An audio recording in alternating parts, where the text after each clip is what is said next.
নমস্কাৰ। ভাৰত মাতা কি। সকলোৱে অংশগ্ৰহণ কৰা নাই। ভাৰত মাতা কি। ভাৰত মাতা কি। ভাৰত মাতা কি। আজি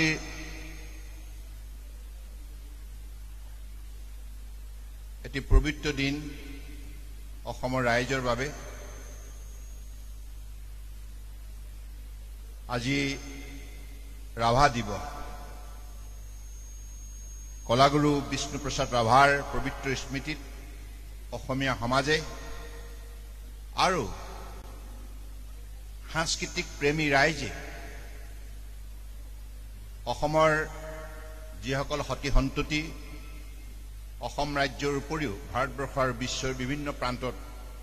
বসবাস কৰি আছে, সকলোৱে মিলি আজি কলাগুৰু বিষ্ণুপ্ৰসাদ ৰাভাক শ্ৰদ্ধা সহকাৰে স্মৰণ কৰিছে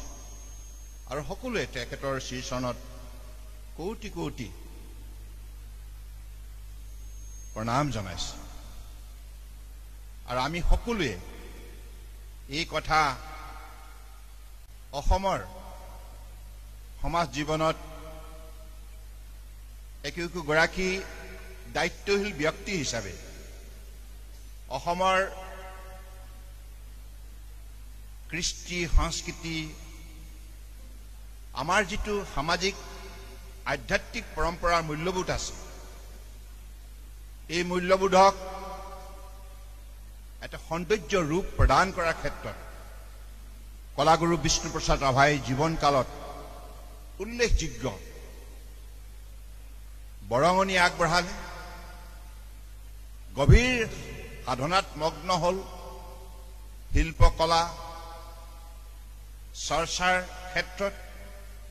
আৰু আমাৰ লোক সংস্কৃতিক উজ্জীৱিত কৰাৰ বাবে ভাৰতবৰ্ষৰ লগতে বিশ্বৰ মানৱ সমাজক পৰিচয় দিয়াৰ বাবে তেখেতে যিখিনি জীৱনকালত গুৰুত্বপূৰ্ণ পদক্ষেপ ললে, তাৰ বাবে অসমীয়া ৰাইজে কোনোদিনেই তেখেতক পাহৰিব নোৱাৰে। আৰু আমি বৃহত্তৰ অসমীয়া সমাজখনে বৰাক ব্ৰহ্মপুত্ৰ পাহাৰ ভৈয়ামত বসবাস কৰা এইখন সমাজে আজি ভাৰতবৰ্ষৰ 140 কোটি 84 লাখ মানুহৰ মাজত আৰু বিশ্বৰ 800 কোটি জনতাৰ মাজত আমাৰ সাংস্কৃতিক পৰিচয় দাঙি ধৰিব লগা হলে আমাৰ যিসকল মহান মনীষী কলাগুৰু বিষ্ণুপ্ৰসাদ ৰাভা, ৰূপকোঁৱৰ জ্যোতিপ্ৰসাদ আগৰৱালা, নটসূৰ্য ফণী শৰ্মা আৰু সুধাকণ্ঠ ডক্টৰ ভূপেন হাজৰিকা, এখেতসকলৰ আদৰ্শৰে আমি আমাৰ যাত্ৰাক মৰ্যাদা সহকাৰে সৌগৌৰৱেৰে আগুৱাই নিবলৈ। গতিকে আজি পবিত্ৰখনত মই কলাগুৰু বিষ্ণুপ্ৰসাদ ৰাভাৰ শ্ৰীচৰণত কোটি কোটি প্ৰণিপাত যাচিছোঁ, তেখেতৰ পৰা আশীৰ্বাদ বিচাৰিছোঁ যাতে আগন্তুক দিনত আমিও আমাৰ সমাজ জীৱনত সেই মূল্যবোধ ৰক্ষা কৰিব পাৰোঁ। মাননীয় সাংবাদিক বন্ধুসকল আৰু ভাৰতীয় জনতা পাৰ্টীৰ মোৰ সতীৰ্থ সহকৰ্মী কাৰ্যকৰ্তা বন্ধু বান্ধৱীসকল, বিভিন্ন অনুষ্ঠান প্ৰতিষ্ঠানৰ মাননীয় প্ৰতিনিধিসকল আৰু পৰম শ্ৰদ্ধাৰ শুভাকাংক্ষী ৰাইজ, জয় জয়তে।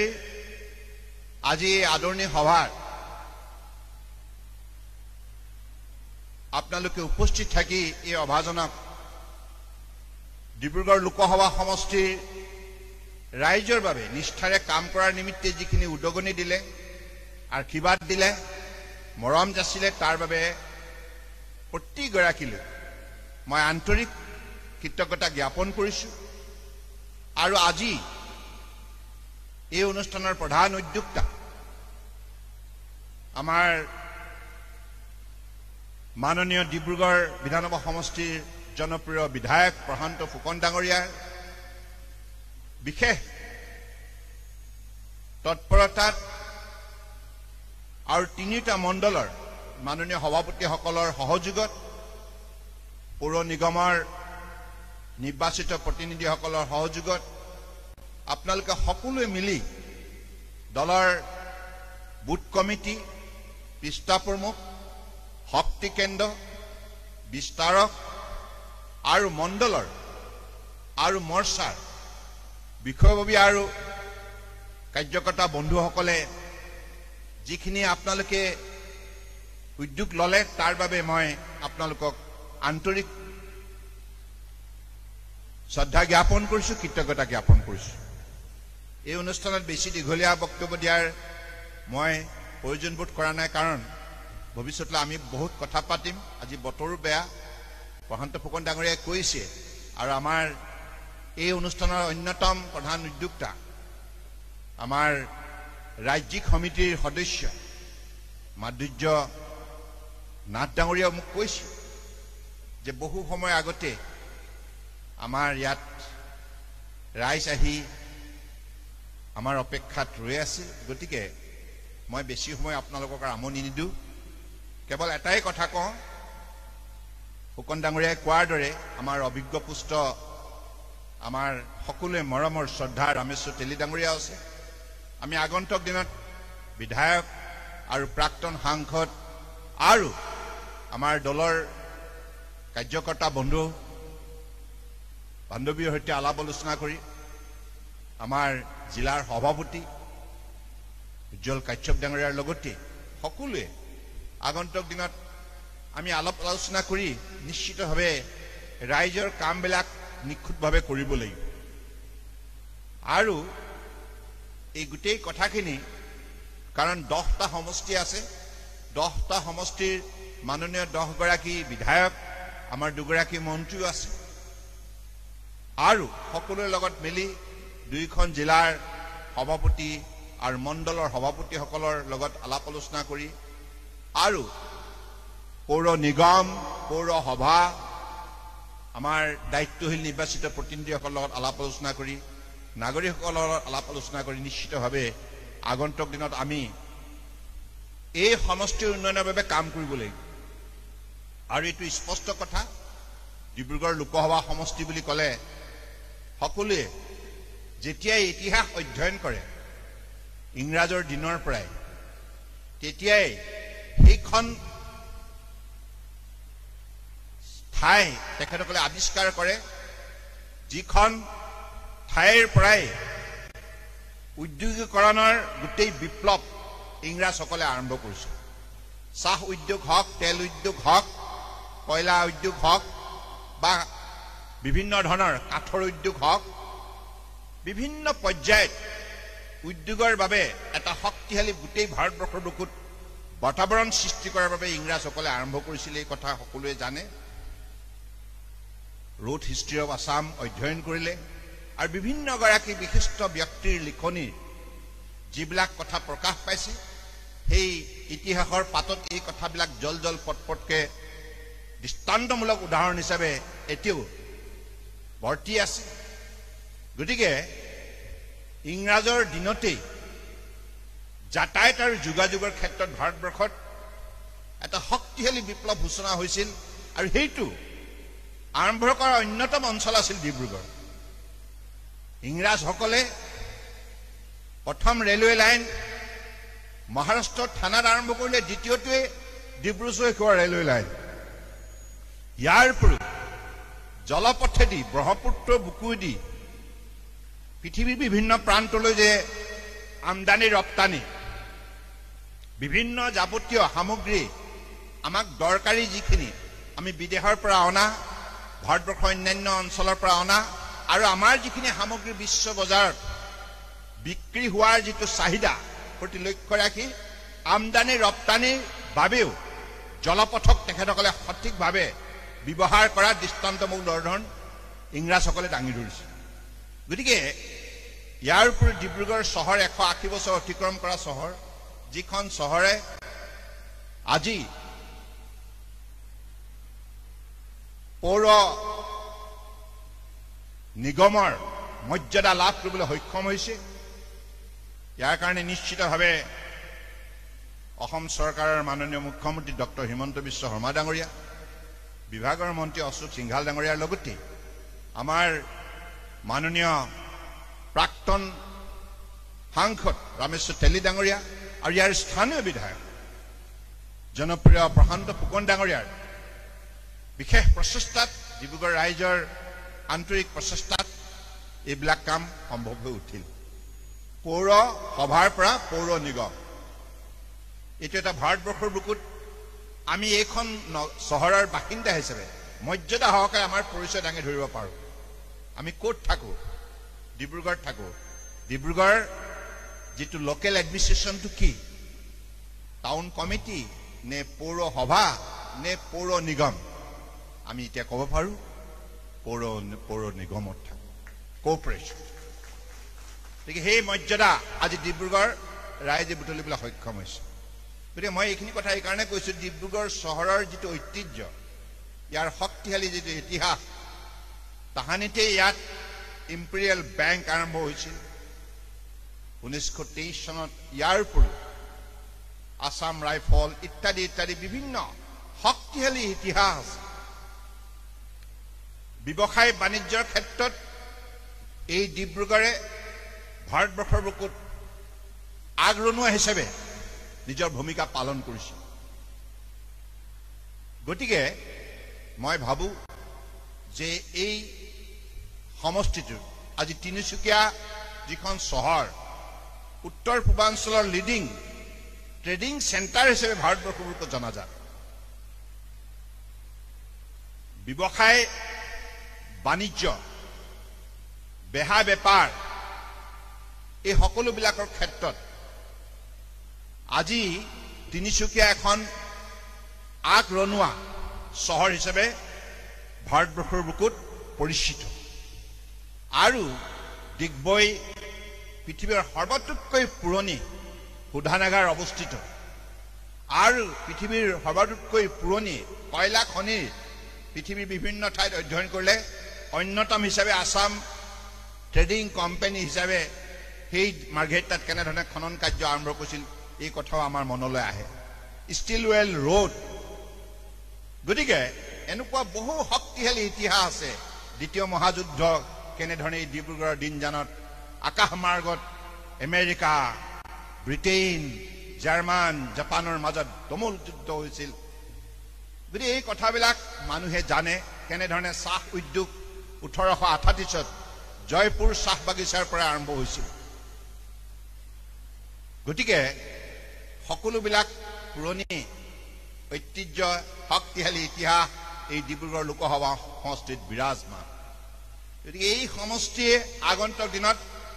অসমক শক্তিশালী কৰাৰ যাত্ৰাত ভাৰতবৰ্ষক আত্মনিৰ্ভৰ ভাৰত হিচাপে গঢ়ি তোলাৰ যাত্ৰাত গুৰুত্বপূৰ্ণ ভূমিকা পালন কৰিবই লাগিব গতিকে মাননীয় মুখ্যমন্ত্ৰী ডক্টৰ হিমন্ত বিশ্ব শৰ্মা ডাঙৰীয়াই কৈছে যে এই অসমক ভাৰতবৰ্ষৰ 5খন শ্ৰেষ্ঠ ৰাজ্যৰ ভিতৰত অন্যতম ৰাজ্য হিচাপে গঢ়ি তোলা হ'ব আৰু মাননীয় প্ৰধানমন্ত্ৰী ডাঙৰীয়াই কৈছে যে 2047 ভিতৰত ভাৰতবৰ্ষক এখন আত্মনিৰ্ভৰ ৰাষ্ট্ৰ হিচাপে নিৰ্মাণ কৰি তুলিব লাগিব আৰু ভাৰতবৰ্ষক বিশ্বৰ আটাইতকৈ শক্তিশালী উন্নত ৰাষ্ট্ৰ হিচাপে গঢ়ি তুলিব লাগিব গতিকে সেই লক্ষ্যত উপনীত হ'বৰ বাবে নিশ্চিতভাৱে ভাৰতবৰ্ষৰ প্ৰত্যেকটো অঞ্চলৰ পৰাই জনসাধাৰণে বিশেষ বৰঙণি আগবঢ়াব লাগিব সেইকাৰণে নাগৰিকৰ সবলীকৰণ যুৱক সবলীকৰণ মহিলা সবলীকৰণ আৰু উঠি অহা ছাত্ৰ ছাত্ৰীসকলৰ শিক্ষাৰ ব্যৱস্থাৰ যোগেদি শক্তিশালী ব্যক্তিত্ব গঠন এই সকলোবিলাক কথা নতুন নতুন নীতি ধ্যান ধাৰণাৰে পৰিকল্পনাৰে মাননীয় প্ৰধানমন্ত্ৰী ডাঙৰীয়াই গোটেই ভাৰতবৰ্ষক বিশ্বৰ বুকুত শক্তিশালী ৰাষ্ট্ৰ হিচাপে গঢ়ি তোলাৰ যিটো তেখেতৰ যাত্ৰা সফলতাৰে আজি 10 বছৰ সম্পূৰ্ণ কৰিলে আৰু এতিয়া অহা 5 বছৰৰ কাৰণে যাত্ৰা আৰম্ভ হৈছে সফলতাৰে তেখেতৰ এই সফলতা যাত্ৰাত আপোনালোকে আজি তেখেত মন্ত্ৰীসভা গঠন কৰাৰ পাছতে দুটামান খবৰে আপোনালোকক নিশ্চিতভাৱে উৎসাহিত কৰিছে ভাৰতবৰ্ষৰ জনতা আজি দুদিনমানৰ আগতে তেখেতে বেনাৰসৰ পৰাই ভাৰতবৰ্ষৰ 9,26,00,000 খেতিয়কৰ বাবে PM কিষাণ সন্মান নিধি আধাৰত 20,000 কোটি টকা তেখেতসকলৰ ডাইৰেক্ট ট্ৰান্সফাৰ বেনিফিটৰ যোগেদি খেতিয়কৰ একাউণ্টত জমা কৰিলে। হাততালি নহয় নেকি?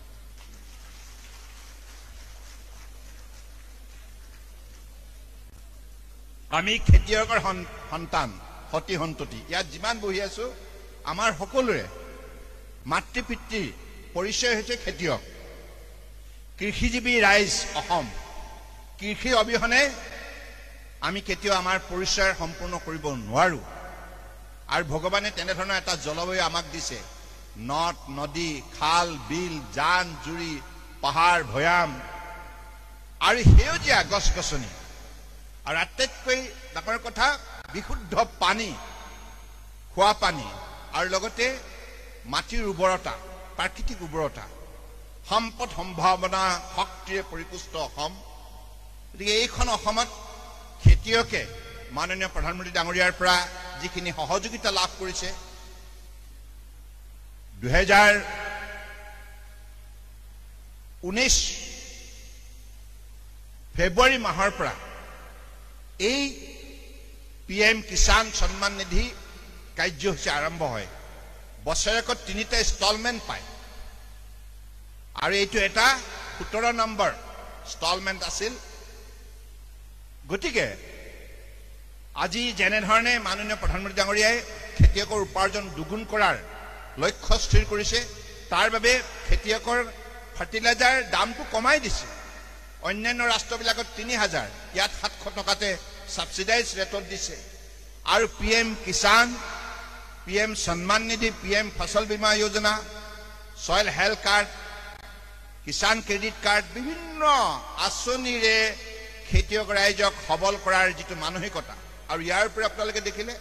ভাৰতবৰ্ষত খেতিয়কৰ উৎপাদিত সামগ্ৰী কবাত খেতিয়কে ইচ্ছা কৰি জমা কৰিব পৰাকৈ 2 লাখ ওয়্যাৰ হাউচ নিৰ্মাণ কৰা হৈছে। 2 লাখ। মই যদি খেতিয়ক হওঁ, মোৰ আলু খেতি হ'ল বা পিঁয়াজৰ খেতি বা সৰিয়হ বা ধান, মই বিচাৰিলো যে মই এই মাহত বিক্ৰী নকৰোঁ, তেতিয়া মই ধুনীয়াকৈ এই ওয়্যাৰ হাউচত জমা কৰি ৰাখিব পাৰোঁ। এই ব্যৱস্থা ভাৰতবৰ্ষত কেতিয়াও খেতিয়কৰ বাবে গঢ়ি তোলা হোৱা নাছিল। মাননীয় প্ৰধানমন্ত্ৰী ডাঙৰীয়াই এইবিলাক কাম কৰি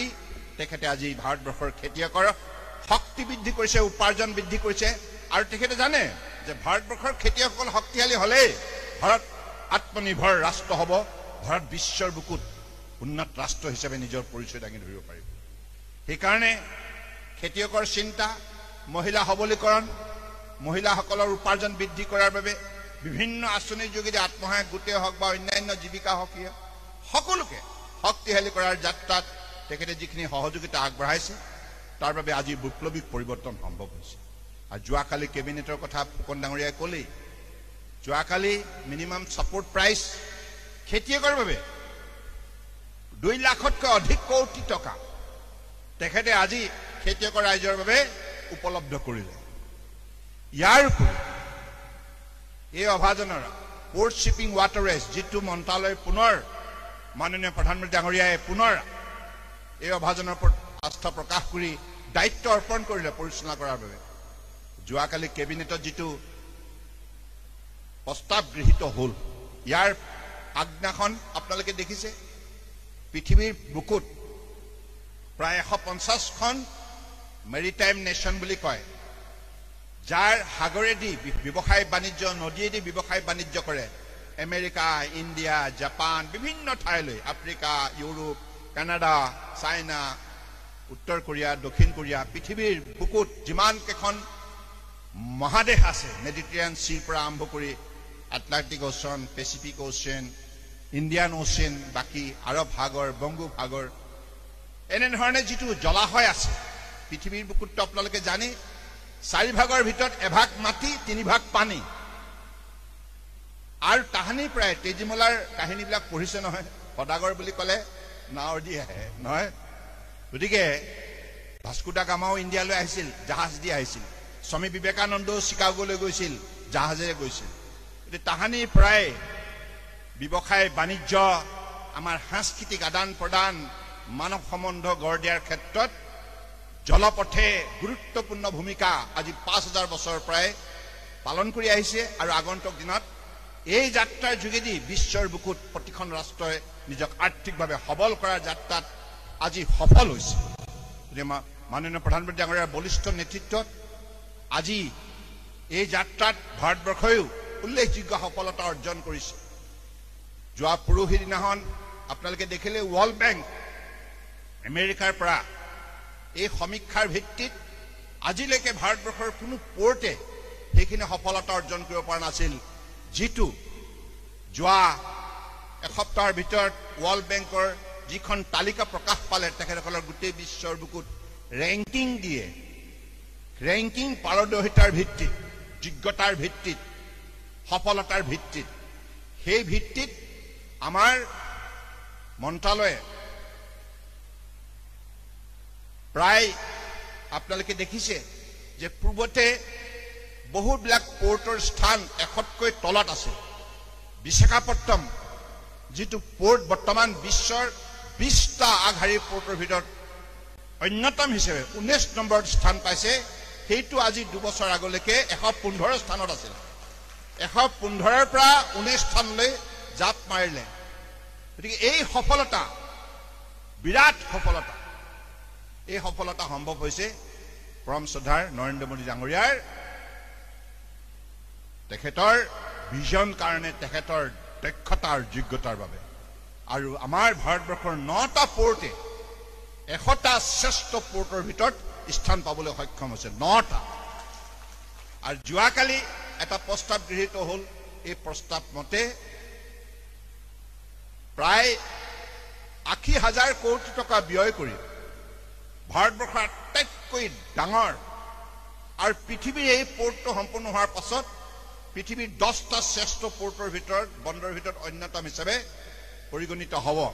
বাদাৱান পোৰ্ট মহাৰাষ্ট্ৰত তাত নিৰ্মাণ কৰাৰ বাবে 80,000 কোটি টকা ব্যয় কৰাৰ সিদ্ধান্ত লোৱা হৈছে আৰু এই পোৰ্টটোৰ বিশেষত্ব এইটোৱে এই পোৰ্টটোৱে 12 লাখ চাকৰি দিবলৈ সক্ষম হ'ব 12 লাখ সেইকাৰণে এই পোৰ্টত ভৱিষ্যতৰ দিনত চাকৰি পাবৰ বাবে যোগ্যতা সম্পন্ন যিখিনি দক্ষতা লাগে সেইখিনি আমাৰ উত্তৰ পূৰ্বাঞ্চলৰ উঠি অহা প্ৰজন্মই সেইখিনি স্কিল আয়ত্ত কৰাৰ বাবে আত্মনিয়োগ কৰিব লাগিব তে নিশ্চিতভাৱে তেখেতসকলেও ভৱিষ্যতৰ দিনত সেই 12 লাখ চাকৰিৰ গৰাকী হ'ব গতিকে মই ভাবোঁ যে ভাৰতবৰ্ষৰ বাবে আমাৰ শিক্ষিত দক্ষতা সম্পন্ন যুৱক যুৱতীৰ বাবে এইটো এটা ডাঙৰ খবৰ আজিলৈকে কোনো বিভাগত ইমান চাকৰি সৃষ্টি কৰিব পৰা প্ৰকল্প গৃহীত হোৱা নাছিল স্বাধীনতা যোৱা 75 বছৰৰ ভিতৰত এইটো ফাৰ্ষ্ট টাইম হৈছে তাকো এই সম্ভৱ হৈছে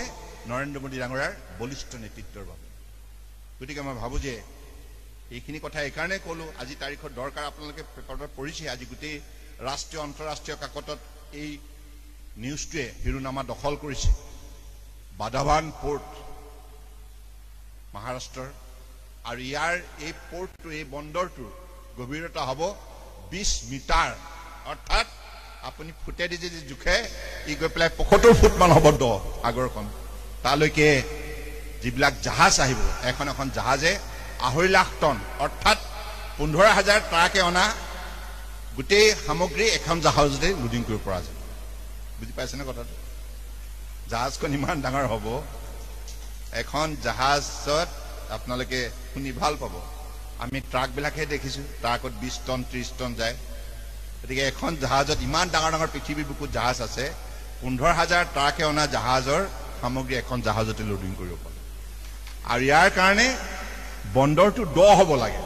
যদি বাম হয় 15 মিটাৰ বা 10 মিটাৰ হয় তে ডাঙৰ জাহাজ আহিব নোৱাৰে ফচি যাব তলি কাৰণ তাৰ কাৰণে দ হ'ব লাগে গতিকে সেইখিনি বাদাৱান পোৰ্টত সেইখিনি ইতিমধ্যে আৱিষ্কৃত হৈছে গতিকে মই আশা ৰাখিছোঁ অসমৰ উঠি অহা যুৱক যুৱতীসকলে ভৱিষ্যতৰ দিনত সেইখিনি 12 লাখৰ ভিতৰত তেখেতসকলে যাতে স্থান পায় তাৰ বাবে এতিয়াৰ পৰাই নিজক তেনেধৰণে প্ৰস্তুত কৰিব যাই কি নহওক আজি এই শুভক্ষণত মই পুনৰবাৰ আপোনালোক সকলোকে ধন্যবাদ জনাইছো জিলা সভাপতি উজ্জ্বল কাশ্যপ ডাঙৰীয়া তেখেতৰ নেতৃত্বতো আমাৰ বিভিন্ন গৰাকী ৰাজ্যিক জিলা মণ্ডল মৰ্চা বুথ কমিটি সকলোৰে যিসকল আমাৰ কাৰ্যকৰ্তা বন্ধু আছে আৰু আমাৰ বহুত সাংস্কৃতিক প্ৰেমী পৰম শ্ৰদ্ধাৰ শিল্পীসকলো আৰু আমাৰ গায়ন বায়ন আধ্যাত্মিকভাৱেও আমাক আজি ডিব্ৰুগড় বিমান বন্দৰত যেনেধৰণে আমাক বৈষ্ণৱপ্ৰাণ ভক্তবৃন্দই আশীৰ্বাদ দিলে আৰু শিল্পীসকলে আদৰণি জনালে তাৰ বাবে মই এই গোটেই যাত্ৰাটোত ডিব্ৰুগড় বিমান বন্দৰৰ পৰা ইয়ালৈকে যিসকলে আমাক এই ক্ষেত্ৰত উৎসাহিত কৰিলে সকলোকে মই আন্তৰিক কৃতজ্ঞতা জ্ঞাপন কৰিছো মাজতে আহি পেলাই শ্ৰী শ্ৰী গণেশ দেৱতাৰ শ্ৰীচৰণত মূৰ দুৱালো নালিয়াপুলত আমাৰ উজ্জ্বল কাশ্যপ ডাঙৰীয়াই এই কাৰ্যসূচীটো পৰিচালনা কৰিলে আৰু তাত থকা পূজাৰীসকলে আশীৰ্বাদ দিলে আমি সকলোৱে জানো যে ইষ্ট দেৱতাৰ যিমান আপুনি আৰাধনা নকৰক কিয় প্ৰথমতে শ্ৰী শ্ৰী গণেশ দেৱতাৰ শ্ৰীচৰণত মূৰ দুৱাব লাগে গতিকে ভৱিষ্যতৰ দিনত যাতে সকলোৱে মিলি ভাল কাম কৰিব পাৰোঁ তাৰ কাৰণে আমি চেষ্টা চলাব লাগিব চেষ্টা অসাধ্য একোৱেই নাই হয়নে ৰাইজ থাকিব লাগিব আৰু আমি মিলা প্ৰীতিয়ে কাম কৰিব লাগিব আটাইতকৈ ডাঙৰ কথা মিলা প্ৰীতি আৰু এইবাৰ ডিব্ৰুগড় লোকসভা সমষ্টিত প্ৰতিগৰাকী বিধায়কে যিমান নিষ্ঠাৰে কাম কৰিলে আৰু তাৰ ফলত বহুত কথা বা বাতৰি ওলাইছিল কিন্তু ওলালেও শেষত কিন্তু আপোনালোকৰ কষ্ট সাৰ্থক হ'ল আৰু ইতিমধ্যে ডিব্ৰুগড় বিধানসভা সমষ্টিত এইমাত্ৰ ফুকন ডাঙৰীয়াই যিটো সংখ্যা ব্যক্ত কৰিলে 89,000 ভোট 89,000 আৰু কেৱল অলপ কেইটামান ষ্টেপ গ'লে 1 লাখ হয় ফুকন ডাঙৰীয়া ইমানখিনি আপোনালোকে ডিব্ৰুগড় 3টা মণ্ডল আৰু ইয়াত সকলো পৌৰ নিগমৰ নিৰ্বাচিত প্ৰতিনিধি সকলোৱে প্ৰশান্ত ফুকন ডাঙৰীয়াৰ নেতৃত্বত যিখিনি আপুনি দিনে নিশাই কাম কৰিলে আৰু ৰামেশ্বৰ তেলী ডাঙৰীয়াৰ ক্ষেত্ৰত বহুত কষ্ট স্বীকাৰ কৰিলে গতিকে আপোনালোকৰ বিশেষ প্ৰচেষ্টাত আমি আমাৰ জিলাৰ সভাপতি উজ্জ্বল কাশ্যপ ডাঙৰীয়াৰ লগত সকলোৱে মিলি পেলাই যিখিনি আপোনালোকে কষ্ট স্বীকাৰ কৰিলে তাৰ ফলত আমি ইয়াত উল্লেখযোগ্যভাৱে এটা ব্যৱধানত জয়ী হ'বলৈ সক্ষম হ'লো প্ৰায় 49,000 হ'ব না 48,000 যাই কি নহওক তাৰ বাবে মই আপোনালোকক বিশেষভাৱে ধন্যবাদ জনাইছো আৰু আৰু আজিলৈকে ইয়াতে সামৰো আমাৰ এটা বেয়া অভ্যাস আছে এনেধৰণৰ শ্ৰোতা পালে মানে কৈ থাকিবলৈ মন যায় বৰ বেয়া অভ্যাস পলিটিচিয়ানৰ সাধাৰণতে এইটো নাই মাধুৰ্য এইটো বৰ বেয়া অভ্যাস যাই কি নহওক মই ইয়াতে সামৰো আপোনালোক সকলোকে অন্তৰৰ পৰাই শ্ৰদ্ধা জনাইছো আমি সদায় মিলা প্ৰীতি থাকিব লাগিব ইয়াৰ আগত এতিয়া বাই ইলেকশ্যন আহিব তাৰপাছত পঞ্চায়ত ইলেকশ্যন আহিব তাৰপাছত বিধানসভা নিৰ্বাচন আহিব গতিকে সন্মুখত ডাঙৰ ডাঙৰ 3টা নিৰ্বাচন আহি আছে গতিকে 3টা নিৰ্বাচনৰ বাবে আমি গোটেই অসমতে ভাৰতীয় জনতা পাৰ্টিৰ কাৰ্যকৰ্তাসকলে অত্যন্ত নিষ্ঠাৰে মিলা প্ৰীতিৰে মৰম স্নেহৰ মাজেৰে আমি কাম কৰিব লাগিব আৰু য'ত মিলা প্ৰীতি থাকে গুৰুসকলে কৈছে সমন্বয় য'ত থাকে তাতে মহাশক্তি বিৰাজমান হয়নে গতিকে সমন্বয় যোগেদি এজন কৰ্মকৰ্তা আন এজন কৰ্মকৰ্তাক শ্ৰদ্ধা ভক্তিৰে মৰম স্নেহৰ মাজেৰে আমি ৰাইজৰ হৃদয় জয় কৰিবৰ বাবে চেষ্টা চলাই যাব লাগিব এইখিনি কথাকে কৈ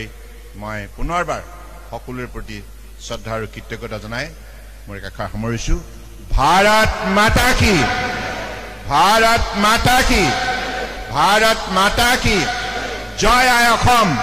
জয় আই অসম জয় আই অসম